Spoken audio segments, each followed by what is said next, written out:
students, we are studying the chapter solutions and colligative properties. So if you remember, we have started with colligative properties. हमने 4 colligative properties पढ़ना है. First is lowering of vapor pressure, second elevation in boiling point, third depression in freezing point, and the fourth one is osmotic pressure. We have completed the 3 colligative properties. We are going to start with the 4th colligative property, that is osmotic pressure. Now, before we start with the colligative property osmotic pressure, we also need to study what is osmosis. Before we start with osmosis, we'll do a term that is called as diffusion. Now, when I say diffusion, you can see what we have done is we have taken a container over here. If I say I have a container, in that container we have water molecules, और I can say मैंने उसके अंदर पानी fill करके रखा है. अब मैं ये कंटेनर को डिवाइड कर रही हूँ into 2 parts. When I say I'm dividing the container into 2 parts, we are dividing the container using a membrane. एक सिंपल सा membrane लिया है जो सिर्फ हेल्प कर रहा है आपके 2 बीकर को 2 पार्ट्स में डिवाइड करने के लिए. अब मैंने क्या किया, यहाँ पे भी कुछ ग्लूकोज मॉलिक्यूल्स ऐड किया, यहाँ पे भी कुछ ग्लूकोज मॉलिक्यूल्स ऐड किया, but you can see the difference. यहाँ पे ग्लूकोज मॉलिक्यूल्स का कॉन्सेंट्रेशन ज्यादा है और यहाँ पे ग्लूकोज मॉलिक्यूल्स का कॉन्सेंट्रेशन कम है. तो if I say this is my lower concentration and this is my higher concentration, मैंने बीकर को 2 पार्ट्स में डिवाइड कर लिया. एक जगह पे कॉन्सेंट्रेशन ज्यादा है और दूसरी जगह पे कॉन्सेंट्रेशन कम है. तो अगर मुझे इक्विलिब्रियम सेटअप करना है, इक्विलिब्रियम मतलब दोनों का कॉन्सेंट्रेशन क्या होना चाहिए, सेम. तो अगर दोनों का कॉन्सेंट्रेशन सेम होना चाहिए तो हम क्या करेंगे, यहाँ से मॉलिक्यूल्स, कुछ solute molecules they move from here till here. Now if the molecules they move from here to here, you can see the molecules are moving from here to here. अब दोनों जगह पे कॉन्सेंट्रेशन क्या हो गया, same. And अगर concentration same हो गया, we can say they have attained equilibrium. So you can see what happened is the movement of the substance from higher concentration to lower concentration. The movement of substance from higher concentration to lower concentration is called as diffusion. We normally say it is the net movement. मतलब concentration में अगर ये higher है, एक higher है, एक lower है, तो यहाँ पे difference था solute में, तो solute move करेगा. अगर सॉल्वेंट में डिफरेंस है तो सॉल्वेंट भी मूव कर सकते हैं. दोनों में से किसी का भी मूवमेंट हो सकता है, फ्रॉम लेफ्ट टू राइट और राइट टू लेफ्ट. मतलब it can be mostly from higher to lower. मतलब जहाँ पे कॉन्सेंट्रेशन कम है तो हायर से, लाइक जो अमीर है वो गरीब को देने की टेंडेंसी रखता है, तो ये अमीर है तो अमीर गरीब को देने की टेंडेंसी रखेगा. तो I can say it is the movement of the substance from the region of higher concentration to the lower concentration and that is called as diffusion. तो अगर हम लोग को डिफ्यूजन समझ में आया है, we can move on to osmosis. Now, when I say osmosis, what we have done is we have taken the same container. You can see हमारे पास same container है containing water. अब मुझे ये container को वापस divide करना है into 2 parts. When I say I have to divide the container into 2 parts, हमने पहले क्या किया था, we used a membrane. यहाँ पे हम जब इसको divide कर रहे हैं into 2 parts, we'll be using a semi-permeable membrane. सबसे इंपॉर्टेंट पॉइंट, जब हम ऑस्मोसिस करते हैं तो हम मेम्ब्रेन कौन सा लेते हैं, सेमी परमिएबल मेम्ब्रेन. मैंने ऐसे सेमी परमिएबल मेम्ब्रेन, सेमी मतलब हाफ, मतलब कुछ चीजों को पास होने देगा, कुछ चीजों को पास होने नहीं देगा. तो we say semi permeable membrane is the membrane that will allow solvent molecules to pass but not the solute molecules to pass. Like जिन लोगों ने मेरा चाय वाला वीडियो देखा रहेगा उन लोग को पता है कि I am a tea lover. तो if I take the example of making tea, जब आप लोग चाय बना रहे हो तो हम चाय छानते हैं. चाय छानते वक्त आप लोग चाय पोर करते हो छाननी में, व्हाट हैपेंस इज चाय पत्ती वहीं पे कलेक्ट हो जाती है, चाय वो स्ट्रेनर से पास हो जाती है. मतलब सॉल्वेंट पास हो रहा है बट सॉल्यूट मॉलिक्यूल्स पास नहीं हो रहे हैं. तो semi permeable membrane is same like that छन्नी, जहां से या फिर वो स्ट्रेनर जहां से चाय पास होगी, मतलब सॉल्वेंट पास होगा बट चाय पत्ती पास नहीं हो रही है, सॉल्यूट मॉलिक्यूल्स पास नहीं होंगे. तो here when I talk about the examples for semi-permeable membrane, the very common ones you need to remember: copper ferrocyanide, cellulose nitride and animal bladder. तो normally I can say pig's bladder भी हो सकता है. Copper ferrocyanide, cellulose nitrate and animal bladder. You'll put a notebook में heading, सबसे पहले heading डाल दो osmotic pressure. उसमें हम क्या पढ़ रहे हैं, osmosis. ऑस्मोसिस में हमने सबसे पहले क्या देखा, what is semi permeable membrane. It is one of the membrane that will allow solvent molecules to pass but not the solute molecules to pass. और उसका examples. You can have a 2 marks का question, define और explain semi permeable membrane with example. Now we have understood semi permeable membrane, तो will move back to our osmosis part. हमने क्या लिया था, beaker में वाटर था और वाटर को हमने डिवाइड किया into 2 parts with the help of a semi permeable membrane. Like previous की तरह यहाँ पे भी हमने क्या किया, यहाँ पे मैंने रखा है सॉल्वेंट और यहाँ मेरा सोल्यूशन. सॉल्वेंट प्योर सॉल्वेंट बोल सकती हूँ, यहाँ पे मैं इसको सोल्यूशन बोल रही हूँ.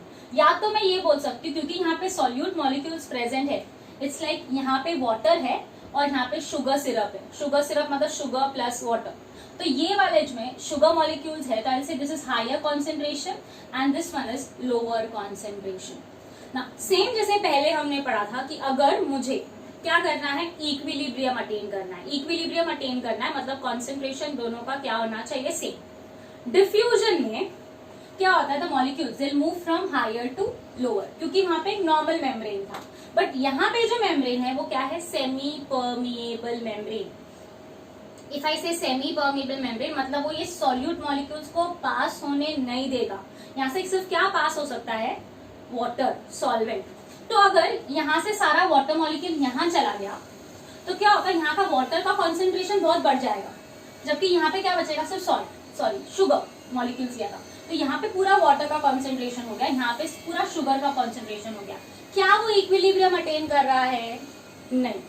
तो अगर इक्विलिब्रियम अटेन करना है तो हम क्या कर सकते हैं, हम ये कॉन्सेंट्रेटेड सोल्यूशन को डाइल्यूट कर सकते हैं. डाइल्यूट कैसे होगा, यहाँ से वाटर यहाँ पे मूव करेगा. If the water is moving from this lower concentration to higher concentration, when the water moves from lower concentration to higher concentration, मतलब I can say what will happen, यहाँ से water का concentration कम होगा और यहाँ पे the volume of the solution will go on increasing. It will go on increasing till it becomes dilute. So here when I say osmosis, osmosis is what? It is the flow of the solvent to the solution. It is the flow of the solvent through a semi-permeable membrane from the solvent to the solution. Or we say osmosis. It is a spontaneous and unidirectional flow. Spontaneous and unidirectional. Unidirectional क्योंकि flow सिर्फ एक ही direction में होगा. Diffusion में जहाँ पे भी concentration कम है उस तरफ solute solvent move कर सकता है, but यहाँ पे ऐसा नहीं है. We say the spontaneous and unidirectional flow. You can see यहाँ से यहाँ पे एक ही डायरेक्शन में मूव कर रहा है. And if that happens, the spontaneous and unidirectional flow of solvent molecules through semi permeable membrane. The spontaneous and unidirectional flow of solvent molecules through semi permeable membrane into the solution. और we can say the spontaneous and unidirectional flow of the solvent from a solution of lower concentration to the solution of higher concentration. From a solution of lower concentration to the solution of higher concentration through a semi-permeable membrane. This is called as osmosis. We will write down the definition for osmosis. This whole is one definition for osmosis. You need to learn this definition. After writing this osmosis ka definition, we'll move ahead to the term that is osmotic pressure. Now you can see osmotic pressure के लिए हमने same example setup लिया है. Beaker containing water, we have separated it with a semi-permeable membrane. यहाँ पे solution है of lower concentration, यहाँ पे solution है of higher concentration. Now as we said, osmosis में क्या होगा, the movement of solvent from lower concentration to higher concentration. ना जब मूवमेंट हो रहा है from solvent from lower concentration to higher concentration, you all know कि यहाँ पे सॉल्यूट मॉलिक्यूल्स है और यहाँ पे सॉल्यूट मॉलिक्यूल्स है ही नहीं. तो आप कितना भी ट्राई कर लो, कॉन्सेंट्रेशन पूरी तरह इक्वल होने वाला ही नहीं है. It can be almost equal. तो अगर मैं ऑलमोस्ट इक्वल बोल रही हूँ तो हम लोग ऑलमोस्ट इक्वल अटेन करने के लिए क्या करेंगे, will be putting a piston over here. यहाँ पे मैंने एक पिस्टन अरेंज किया है ताकि जो लेवल है वो एक सर्टेन लेवल तक राइज हो, उसके आगे लेवल राइज नहीं होगा. तो यू कैन सी जब यहाँ से प्रेशर इंसर्ट हो रहा है, यहाँ से molecule solvent molecules they are going to travel from lower concentration to higher concentration. But because of this external pressure, ये एक्सटर्नल प्रेशर की वजह से सॉल्वेंट मॉलिक्यूल्स यहाँ पे पास नहीं कर पाएंगे क्यों? क्योंकि ये जो सॉल्यूट मॉलिक्यूल्स हैं, ये सॉल्यूट मॉलिक्यूल्स ये सेमी परमिएबल मेम्ब्रेन पे कुछ फोर्स एक्सर्ट करेंगे, because these solute molecules exert some force on the semi permeable membrane, the solvent molecules won't be able to enter into the higher concentrated solution, and the force that is exerted by the solute molecules from the solution is called as osmotic pressure. So you can see osmotic pressure normally कब attain करता है? जब hydrostatic pressure और ये pressure from the solution almost becomes same, or I can say they attain equilibrium. You can see the excess of pressure on the side of the solution, the excess of pressure on the side of the solution that stops the net flow of the solvent into the solution, that stops the net flow of the solvent into the solution through the semi permeable membrane is called as osmotic pressure. The excess of pressure on the side of solution, ये जो हमने excess of pressure, क्योंकि piston ऊपर की तरफ नहीं जाएगा, उसके जो प्रेशर क्रिएट होता है on the semi permeable membrane from the solution is called as osmotic pressure. And as I said, osmotic pressure में इक्विलिब्रियम कब होता है? जब hydrostatic pressure and osmotic pressure they both are same. ये hydrostatic pressure यहाँ पे होगा और यहाँ से क्रिएट होगा ऑस्मोटिक प्रेशर. तो you'll put the heading as osmotic pressure. You'll write down this definition. As we are done with osmotic pressure, we'll also learn a term which is called as reverse osmosis. Now, you can see reverse osmosis से पहले, सबसे पहले, osmotic pressure is not the pressure which is produced by the solution. It is only when the solution is separated from the solvent by semi-permeable membrane. वो तभी exist करेगा जब हम लोग ने solvent को separate किया है by semi-permeable membrane. And you can see over here, osmotic pressure normally हमने क्या बोला था? It is because of the solute molecule जो semi permeable membrane पे force exert करते हैं.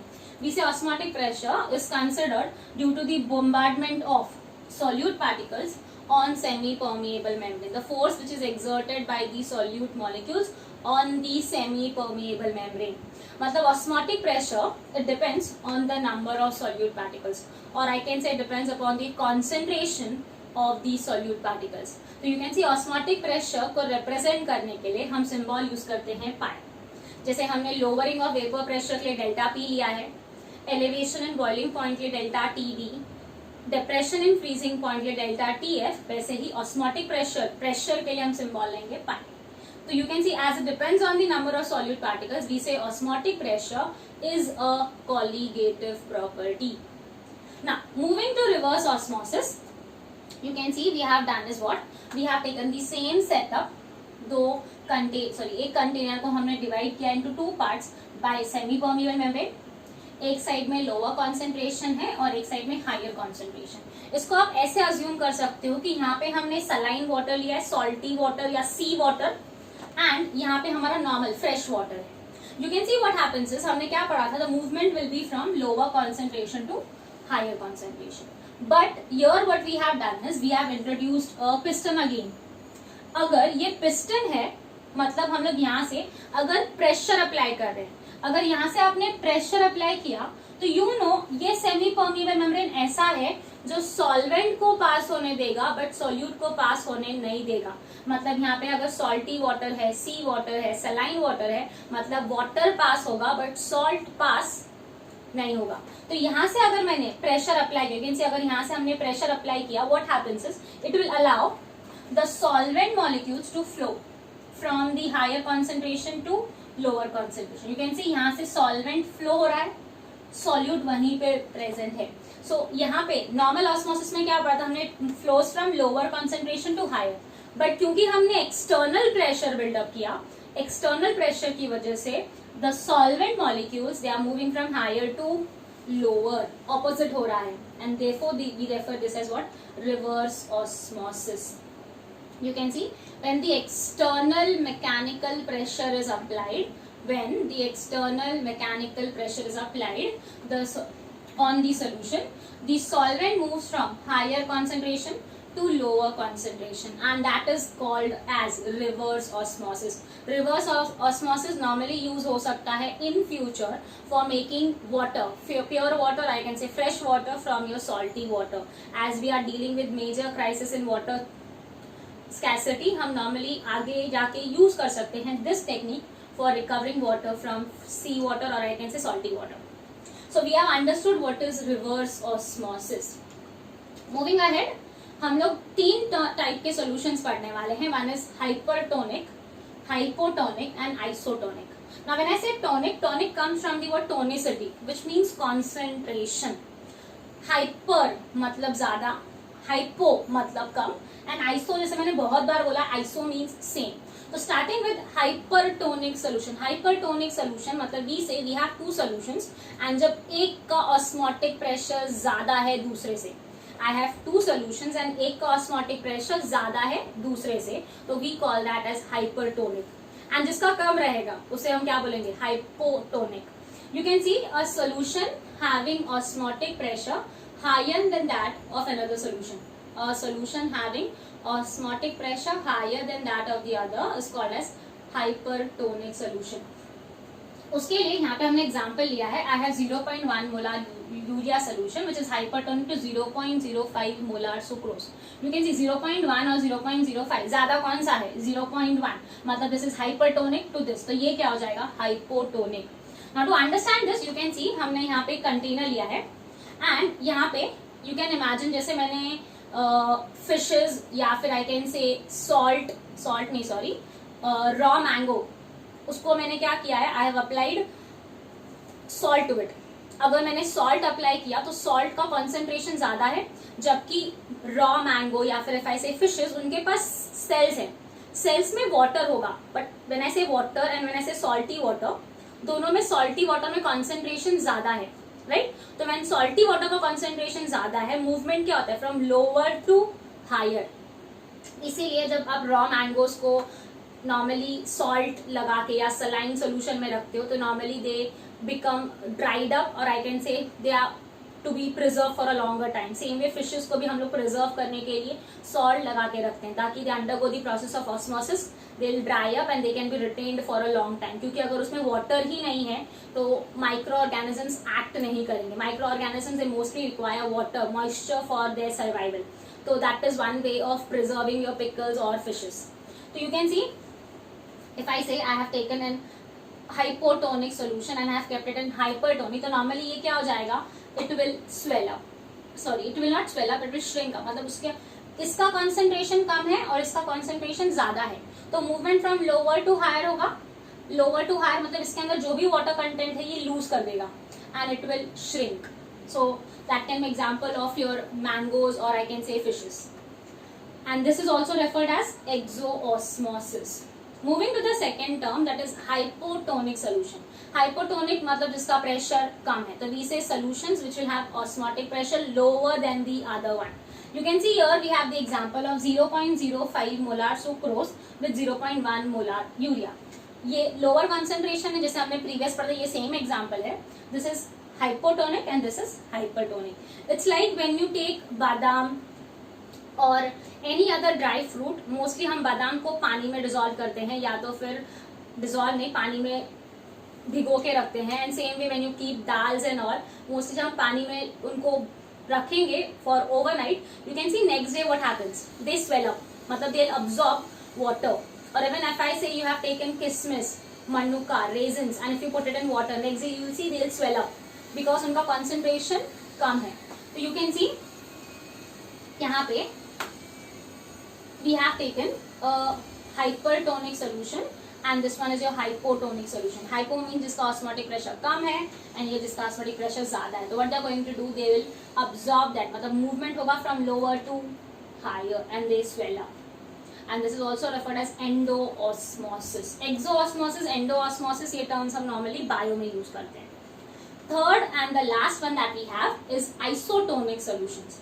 When I say isotonic solutions, means both of them will have same osmotic pressure.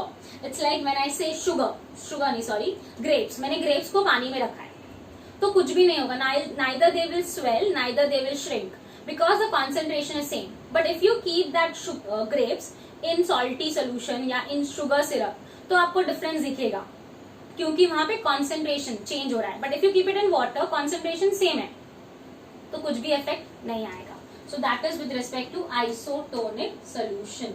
हमने पहले लिख लिया है ऑस्मोसिस, हमने लिखा है ऑस्मोटिक प्रेशर, हमने लिखा है रिवर्स ऑस्मोसिस. तो you will write down the 3 types of solutions. Definition हर एक का लिखेंगे, hypertonic, hypotonic and isotonic. You can have a 1 mark question defined. तो ये तीनों लिखने के बाद will move to the next topic. Next is laws of osmotic pressure. Now you need to remember, when I say laws of osmotic pressure, this topic has been removed from our new syllabus. But for studying that part, you remember हमने पढ़ा relationship between molar mass of solute and any of the colligative property. वहां तक पहुंचने के लिए I'll give you an idea of it. It's up to you if you want to make a note of it or if you don't want to make a note of it. Starting with laws of osmotic pressure. The very first law that we have is Van 't Hoff-Boyle's law. When I say Van 't Hoff-Boyle's law, you all have studied Boyle's law in 11th standard, states of matter. Boyle's law क्या बोलता है? At constant temperature, pressure is inversely proportional to volume for 1 mole of a gas. तो यहाँ पे हम same चीज, खाली हमने प्रेशर को किससे रिप्लेस कर दिया? Pi, osmotic pressure. And here we are talking with respect to solutions. And solutions में क्या है? Solute and solvent. So we'll reflect that 1 mole of gas की जगह क्या? 1 mole of solute. You can see pi is inversely proportional to volume. Do you remember molarity? Molarity is a way of expressing concentration. Molarity का formula क्या है? Number of moles of solute upon volume of solution in liter. तो I can say C is equal to what? N upon V, right? C is equal to N upon V, but N क्या लिया है हमने? 1 mole. मतलब C is inversely proportional to V. And if C is inversely proportional to V, I can say 1 upon V क्या हो जाएगा? C. And therefore you get pi directly proportional to C. तो इसका statement क्या हो जाता है Van 't Hoff-Boyle's law का? At constant temperature, osmotic pressure of a dilute solution, क्योंकि colligative property है तो dilute solution is inversely proportional to volume of the solution, or we can say directly proportional to concentration of the solution. If you want, you can write down this law of osmotic pressure, या तो you can only write down this one, Van 't Hoff-Boyle's law. Pi is inversely proportional to V at constant temperature and pi is directly proportional to C. Next we have is Van 't Hoff-Charles law. Now Van 't Hoff-Charles law states that at constant volume, pressure is directly proportional to temperature for 1 mole of a gas. अब ये gas की जगह क्या आ जाएगा? Solute. और P की जगह क्या आ जाएगा? पाई. तो you can see over here, Van 't Hoff-Charles law is very simple. At constant volume, osmotic pressure of a dilute solution is directly proportional to absolute temperature. क्योंकि Charles law पढ़ तो याद रखना है, it is absolute temperature. Moving ahead, we have Van 't Hoff general solution equation. Now, if you don't write the previous one, you need to write this one. Van 't Hoff general solution equation. सबसे पहले आपने क्या पढ़ा? Van 't Hoff-Boyle's law. Pi is inversely proportional to V. Second हमने पढ़ा Van 't Hoff-Charles law. Pi is directly proportional to T. तो first आपने Van 't Hoff-Boyle's law लिखा है, उसको नंबर 1 मार्क कर लेंगे. Van 't Hoff-Charles law लिखा है number 2. From 1 and 2 you can see दोनों में क्या मिल रहा है आपको? Pi. लेफ्ट हैंड साइड में है. यहाँ पे डायरेक्टली प्रोपोर्शनल टू T है और इनवर्सली प्रोपोर्शनल टू V. तो what you get is pi is directly proportional to T by V from Boyle's and Charles law. Van 't Hoff-Boyle एंड Van 't Hoff-Charles law. अगर मेरे को चाहिए तो मैं इसको लिख सकती हूँ pi V is directly proportional to T and pi V is directly को हटा के हमने क्या ले लिया? K. तो I can say we have is pi V is equal to KT. K is nothing but a constant. अब मैं इसको अगर रिलेट करूं with your ideal gas equation, ideal gas equation क्या है? PV is equal to nRT. बट यहाँ पे हम पढ़ रहे हैं for 1 mole of a gas, 1 mole of a solute. तो मैंने say PV is equal to nRT, हम 1 मोल के लिए क्या हो जाएगा? PV is equal to RT. If I say PV is equal to RT, हमने PV को क्या लिखा? P को क्या लिखा? Pi, osmotic pressure. You can see this equation and this equation, they both are same now. And if I want, ये 1 मोल के लिए हो गया, n मोल के लिए क्या हो जाएगा? Pi V is equal to nRT. and if I say pi is equal to n upon v RT. You know n upon v, मैंने थोड़ी देर पहले बोला था concentration. From here we can say pi is equal to CRT. Here you can see we call this one, or within this one can be referred as Bantoff general solution equation, where R is what, 8.314 joule per Kelvin per mole, or we can say 0.0821 liter atmosphere per mole Kelvin. So if you don't write the previous one, you can write this one, Bantoff general solution equation. Moving ahead, here we have is Bantoff Avogadro's law. Now when I say Avogadro's law, it states that what, volume is directly proportional to number of moles या number of molecules. We say equal volume of gases contain equal number of moles. Bantoff Avogadro's law almost same चीज बोल रहा है. You can see अगर मेरे पास previous equation है pi v is equal to nRT और मैंने दो solutions लिया अलग अलग, तो एक के लिए pi 1 v1 is equal to n1 rt1 हो गया और दूसरी के लिए pi 2 v2 is equal to nrt2 हो गया. You can see over here r gap constant है तो उसको हमने change नहीं किया. If I divide both of them, अगर मैंने condition लिया है same temperature तो T1 will be equal to T2. If T1 is equal to T2, I get this. And if I say my volumes are same, तो V1 is equal to V2 भी हो जाएगा. तो आपको क्या मिल रहा है, pi 1 upon pi 2 is equal to n1 upon n2. From this I can simply say pi is directly proportional to n. तो statement क्या बोलता है, under similar conditions of temperature and equal volumes of two solutions equal volume of two solutions exerting equal osmotic pressures will have similar or equal number of molecules. Now when I say equal volumes of two solutions exerting similar osmotic pressure, matlab you can simply remember for isotonic solutions at same temperature the number of moles will be same. At same temperature and volume the number of moles will be same. This is your Bantoff Avogadro's law. Moving to the next part that is very important, we are going to study is the relationship between molar mass of solute and osmotic pressure. Now you can see हमने पढ़ा था pi v is equal to nRT. मैंने इसको specifically n2 क्यों लिखा, क्योंकि n2 is what, number of moles of solute. You know number of moles का formula क्या है, mass upon molar mass. So if I substitute that, you can see हमने क्या लिखा, pi is equal to n2 RT upon V. n2 is W2 upon MW2. तो ये हो गया हमारा relationship for molar mass of the solute and osmotic pressure. So you will write down, put the heading relationship between molecular mass of solute and osmotic pressure, and you will write down this whole derivation.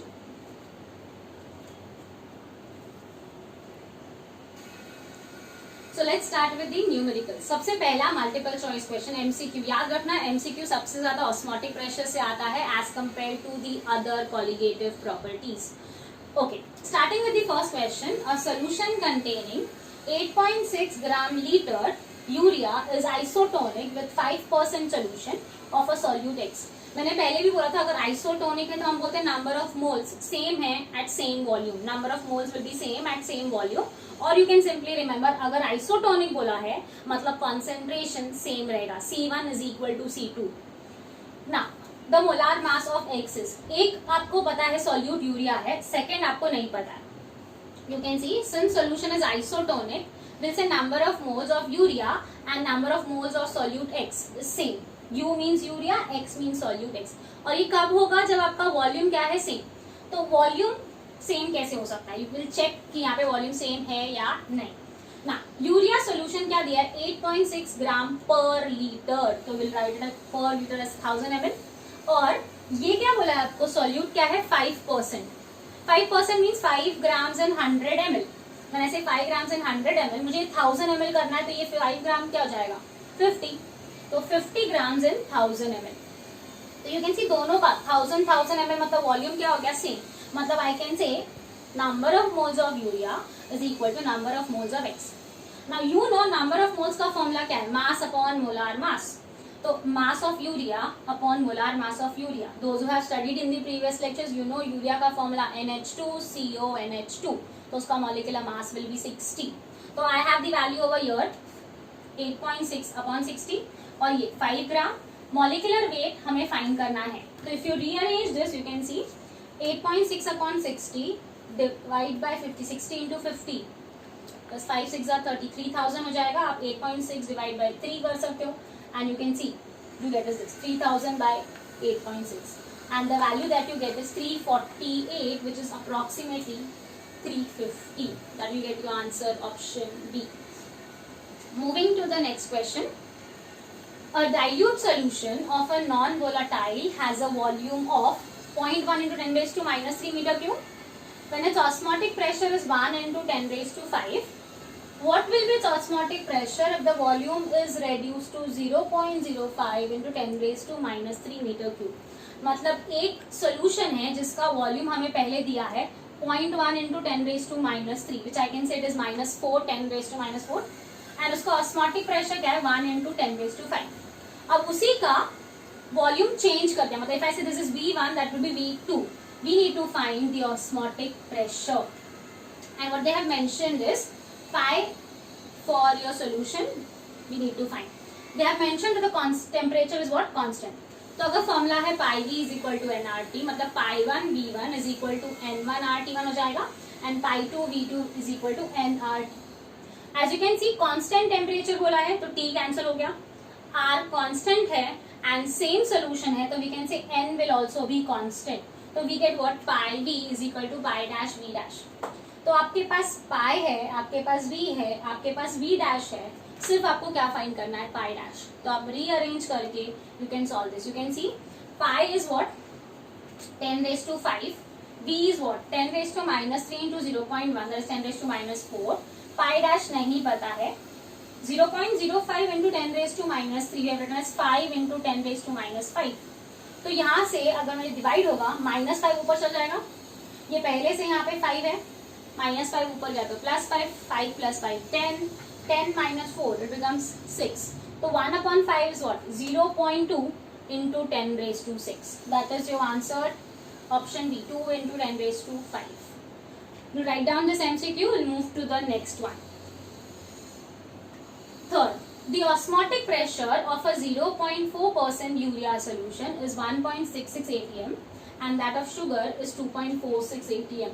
When both the solutions are mixed, the osmotic pressure of the resulting solution is. Now this is a very simple question and a very important one because ये सम जब solve करना है ना, आप लोग क्या करोगे 0.4%, 3.42% इसको इक्वेट करते बैठोगे, ऐसा नहीं करना है क्योंकि हम दो सॉल्यूशंस को मिक्स कर रहे हैं तो इसका ऑस्मोटिक प्रेशर, इसका ऑस्मोटिक प्रेशर हम लोग को अप्रोक्सीमेट एवरेज फाइंड करना है। तो we say pi is equal to pi 1 plus pi 2 मतलब 1.66 प्लस 2.46 डिवाइड बाय 2 एंड इसको अगर आप ऐड कर दो you get 4.12। If you divide it will be 2 2 जा 406 2.06 atm। This is a very important question. Moving to the next question, we have board numericals. 3 MCQ solve किया and will start with in board numericals. A very important again a board numerical from your textbook. A solution of cane sugar, cane sugar मतलब आपका sugar cane ही है, उसे हम cane sugar बोलते हैं, containing 17.8 gram per liter has an osmotic pressure of 1.2 atm. Calculate the temperature of the solution. R is equal to 0.082 liter atmosphere per Kelvin per mole. Now according to the given condition, सबसे पहले आपको क्या दिया 17.8 ग्राम पर litre, मतलब आपको बताया है कि इतना ग्राम इतने लीटर में है। तो what we can do is we'll take mass of the solute and this will be 1 liter. Volume of the solution will be 1 liter. You can see सबसे पहले solvent क्या है water, molecular mass, and second solute is cane sugar मतलब sugar। तो sugar का formula we all know C12H22O11 and that is 342 gram per mole. Moving ahead, we have weight by volume that is 17.8 gram per liter. Next, आपके पास osmotic pressure है पाई 1.2 atm. हमारे पास R का value है. What we need to find is temperature. Right? To find temperature, we'll take the formula कौन सा वाला pi is equal to CRT या C को हम क्या लिखेंगे N2 upon VRT. Right? तो यहाँ पे what we can do is we can simply solve C first. अगर मैं C सॉल्व करूँ तो मैंने कहा N2 upon V, N is what mass upon molar mass, तो W2 upon MW2 into V। W2 upon BS, B मतलब per litre है, तो you have this value as what 17.8. Molecular mass of solute sugar was 342. तो when you solve हमें वैल्यू क्या मिल रहा है, we get 0.052. Now if I substitute here, C मिल गया, R we already have 0.082 and T temperature, that is something we need to find. Pi है हमारे पास 1.2. So if you rearrange you get the answer for it. 1.2 that is 281.42 Kelvin. हम लोगों को नहीं चाहिए कि इतना लेंदी मेथड हो, तो what you can do is हम डायरेक्टली ये वाला फॉर्मूला सब्स्टिट्यूट कर सकते हैं. Pi is equal to W2 MW2 into V RT. T चाहिए तो इसको सबको रीअरेंज किया एंड सॉल्व किया. This one will be more easier and much better way to solve instead of solving in two different parts. Okay, so if you have made a note for this sum along with the solution, we'll go for the second question. 30 gram of glucose dissolved in 1 liter of water has an osmotic pressure of 4.91 atm at 303 Kelvin. If the osmotic pressure of glucose solution is 1.5 atm at the same temperature, what would be its concentration? Now, according to the given conditions, 30 gram of glucose solute है, water solvent है, तो सबसे पहले solvent का molecular mass 18 है, glucose C12 नहीं आएगा, C6H12O6, तो उसका molecular mass हो जाता है 180 ग्राम per mole. W2 we have 30 grams, right? हमारे पास वॉल्यूम है 1 लीटर ऑफ वाटर और पाई हमारे पास क्या है 4.91. ये हमारे पास फर्स्ट केस से है 303 केल्विन टेम्परेचर. हमको सेकेंड सोल्यूशन का सेम सोल्यूशन है, सॉरी ग्लूकोज का क्या बताया, सेकेंड प्रेशर क्या है 1.5 atm. पाई 2 लिख सकते हो, अगर मैं इन सबको 1 लिख रही तो मैं इसको कह लूंगी pi 2 is equal to 1.5 atm at the same, मतलब टेम्परेचर सेम हो गया. What would be its concentration, you know pi is equal to CRT, तो हमको पाई 2 के लिए C2 फाइंड करना है. यू कैन सी हमने इसको C डैश लिखा है, formula is same, pi is equal to CRT. तो फर्स्ट केस के लिए हम लोग C फाइंड कर सकते हैं पहले ना, pi is equal to CRT. First case में क्योंकि टेम्परेचर T कांस्टेंट है, R सेम है, तो हम लोग कैंसल आउट करेंगे. C is equal to N2 upon V, that is W2 upon MW2 into V. W2 कितना है 30, MW2 180 and volume is 1 litre. तो 30 अपॉन 180 सॉल्व किया, that is 1/6 and the answer will be 0.166 mole per litre. Moving ahead, first C मिल गया हमें. If I say pi is equal to CRT, second क्या है pi dash is equal to C dash RT. दोनों को divide करेंगे, R दोनों में सेम है, T वो मेंशन किया है क्वेश्चन में, तो pi upon pi dash is equal to C upon C dash, right. तो यू कैन सी हमें C डैश चाहिए, तो इसको रीअरेंज करने पे ये इधर ले लिया और ये इधर आ गया. पाई डैश का वैल्यू क्या है 1.5, C का वैल्यू हमें मिला है 0.166 upon pi is how much 4.91. तो if you solve the value that you get is around 0.05071. So you can solve this question on your own by using normal calculations, or if you want you can do log calculations. Okay, so we have done the second numerical. Moving to the third one.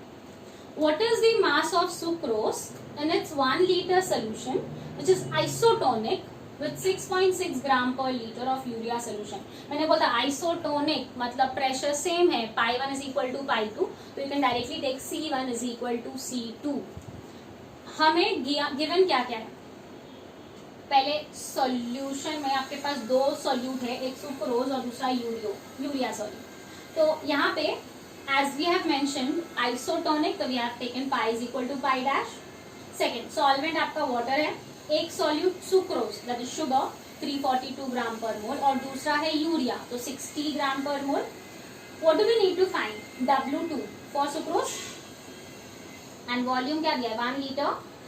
उसी के साथ solvent 1 वापस water है, solute 2 urea है जिसका molecular mass 60 and इसका क्या है 6.6 ग्राम पर लीटर, मतलब वॉल्यूम अगेन इज 1 लीटर. हमें इसका W फाइंड करना है. तो as we have the formula pi is equal to CRT, हमने क्या देखा pi is equal to pi dash.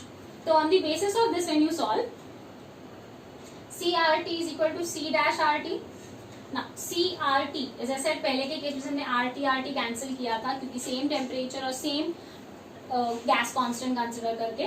तो C is what W2 upon MW2 into V. And over here दोनों में भी वॉल्यूम इफ यू सी 1 रहेगा, तो ये V भी automatically you can cancel. W2 if I say if I am considering for sucrose, तो W2 ऐसे रहेगा, दिस विल बी 342. ये W डैश क्या हो गया 6.6 and this will be 60.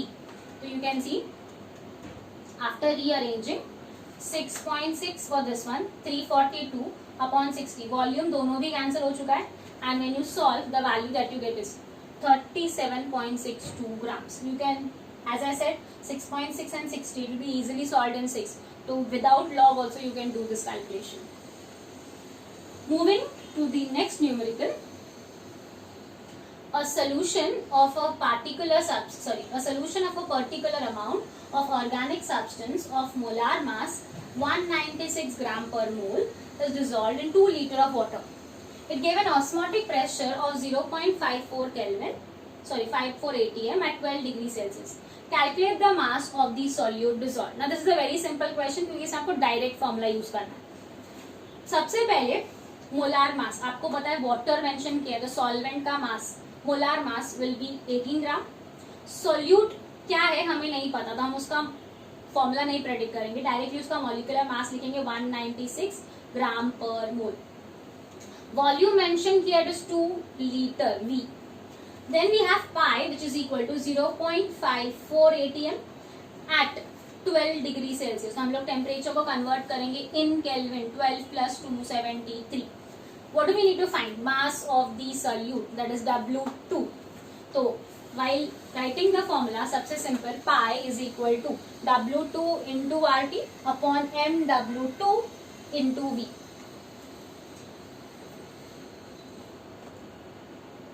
You can see यहाँ पे रीअरेंज करके डायरेक्टली मॉलिक्यूलर मास के लिए फॉर्मूला लिखा हुआ है, जो मैंने बोला उसका दूसरा फॉर्मूला. तो over here what do we need to find is W2. तो हम चाहिए तो उसको फिर से रीअरेंज कर सकते हैं MW2 into pi V upon RT. Now MW2 was given over here, that is 196. Similarly pi is what 0.54. V क्या है 2 and R 0.082. Temperature 12 degree Celsius को हम केल्विन में कन्वर्ट किया है, दैट इज 285. तो when you solve the whole question the value that you get is 9.053 grams. So I hope you have understood all these topics. Make a note of all the questions and solve them on your own. So we have covered in today's topic, today's lecture. सबसे पहले हमने osmosis पढ़ा, उसका definition, osmotic pressure उसका definition, हमने semi permeable membrane with example and then reverse osmosis. We went on to 3 types of solution, isotonic, hypertonic, hypotonic, तीनों भी solutions. उसके बाद laws of osmotic pressure, I said it's up to you if you want to right और not, but you can write down Van 't Hoff general solution equation. Then we studied relationship between molar mass of solute. You need to write the whole derivation, and then we went on to MCQs and numericals. I hope you have understood the whole topic.